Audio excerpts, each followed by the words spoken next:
Shelby, our king cobra. Most of their time is spent in trees. They will hunt chameleons and birds. A 10-foot heat-sinking missile with a 100% fatality rate. This, of course, is Gabby, our beautiful gaboon viper, our beautiful endangered Meng shen pit viper, which is a somewhat close relative to that Okinawa habu we just looked at. Hello, fellow humans. Today we're at the Virginia Living Museum, and we're going to give you a behind-the-scenes tour of all the venomous snakes that we have on display here.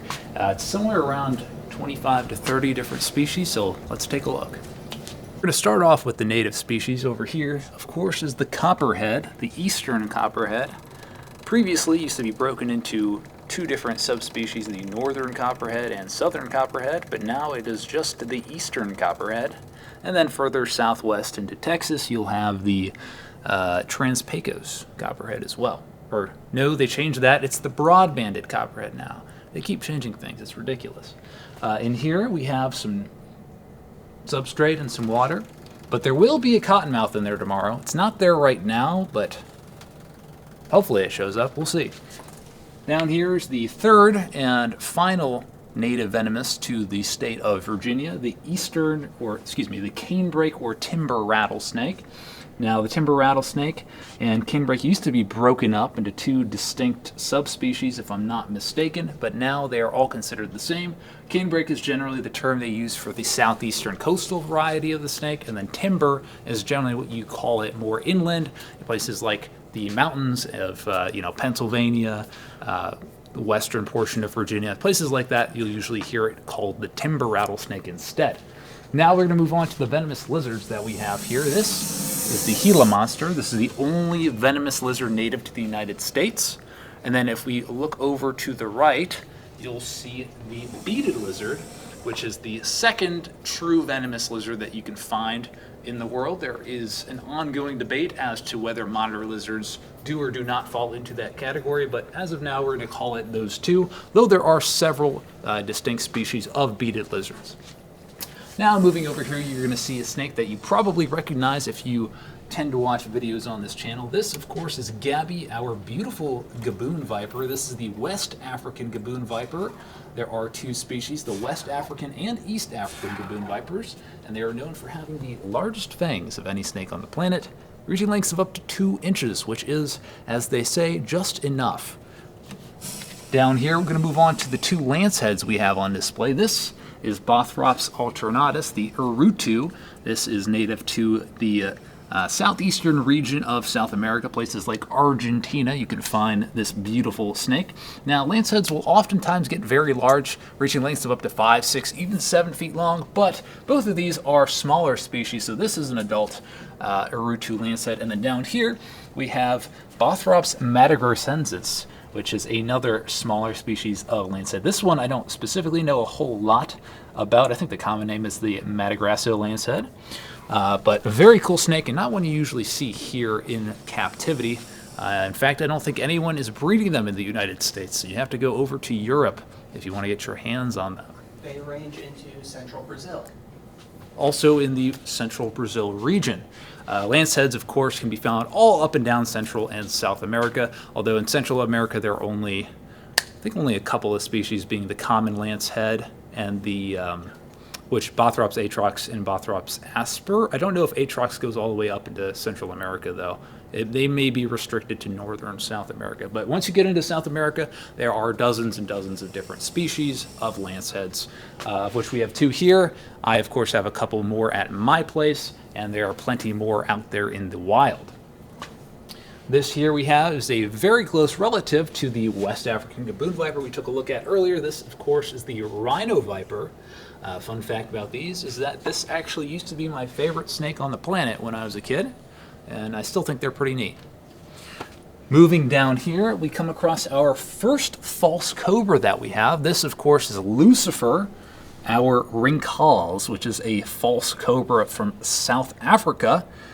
This is a snake that is very interesting because they will hood up like a cobra, they will spit venom like a spitting cobra, and they will play dead like a hognose snake, though they are neither of the two. They're their own separate thing, and they are venomous, just like a cobra.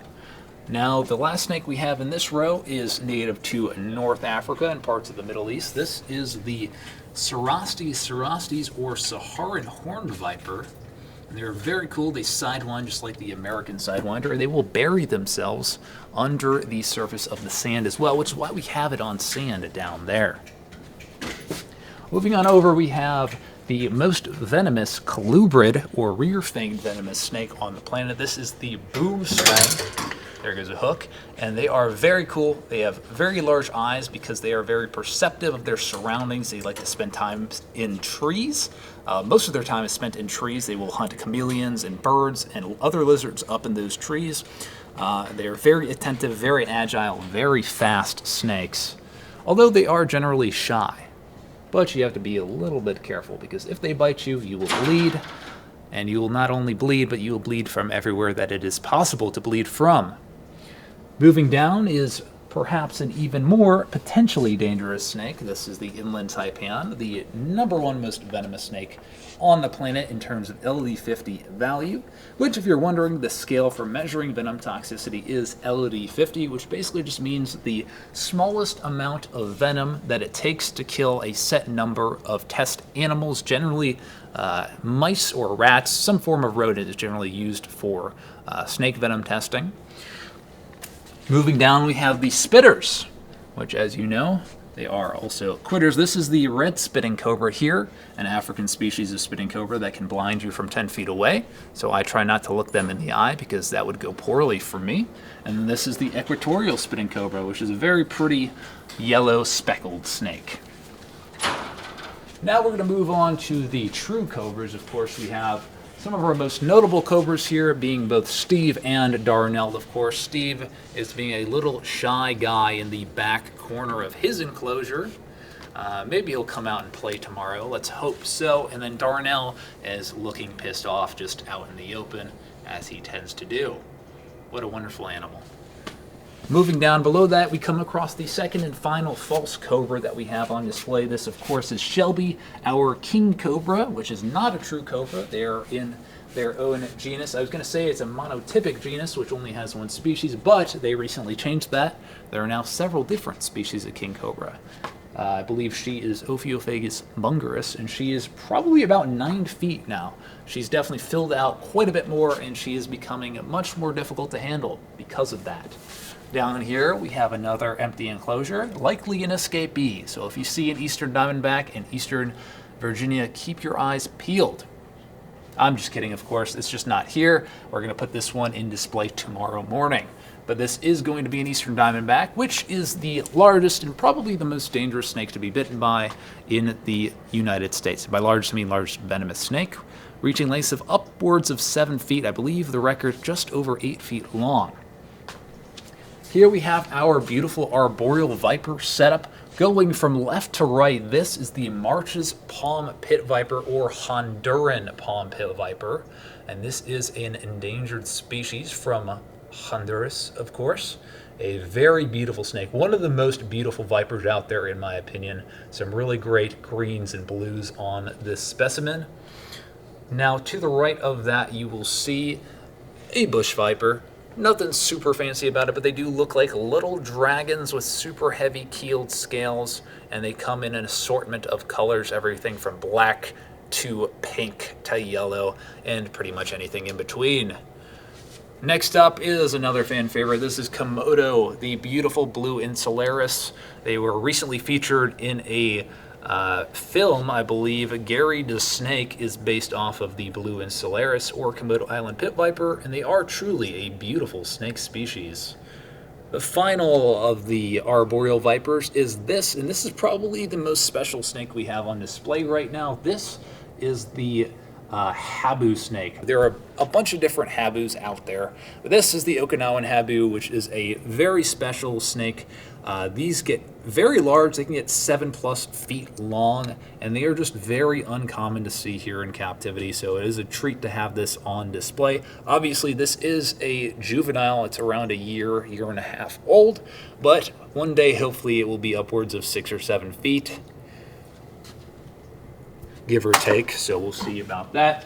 And then moving on, we have 2 more snakes, and these are 2 more very special snakes. Of course, we have John Cena. We had to bring John, our beautiful endangered Meng shin pit viper, which is a somewhat close relative to that Okinawa habu we just looked at. They are both in the same genus, although the Meng shin pit viper is not especially closely related to most of the other vipers in that genus, which you can see based on anatomy. If you look at their head shape and their body shape, it's a little bit different from some of the other protobothrops in that genus.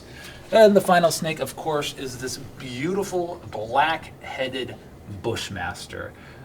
These are absolutely incredible snakes, incredible vipers. They can reach lengths of up to around 10 plus feet long, and they are basically heat-sinking missiles. So you really need to be on guard. A 10-foot heat-sinking missile with a 100% fatality rate with no anti-venom administered is not something you want to get on the wrong side of, although it is something I would like to be on the right side of because it's a beautiful and awesome snake. Now that is the final snake that we have on display here at the Virginia Living Museum.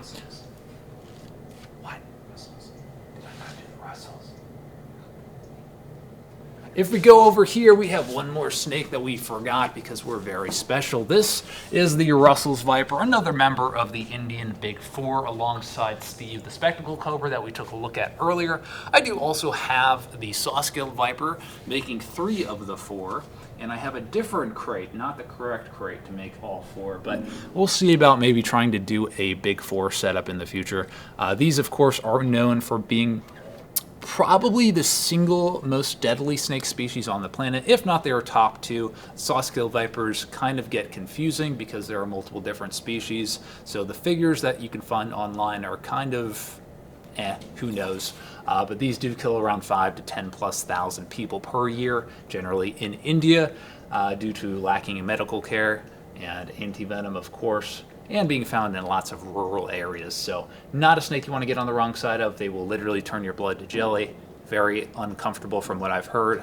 I have not felt it personally. I do not ever want to feel it personally. But if I ever feel it personally, I will inform you of how it feels personally. That is all the snakes we have on display here. So I hope you guys enjoyed the tour, and I will see you all in the next one. Later.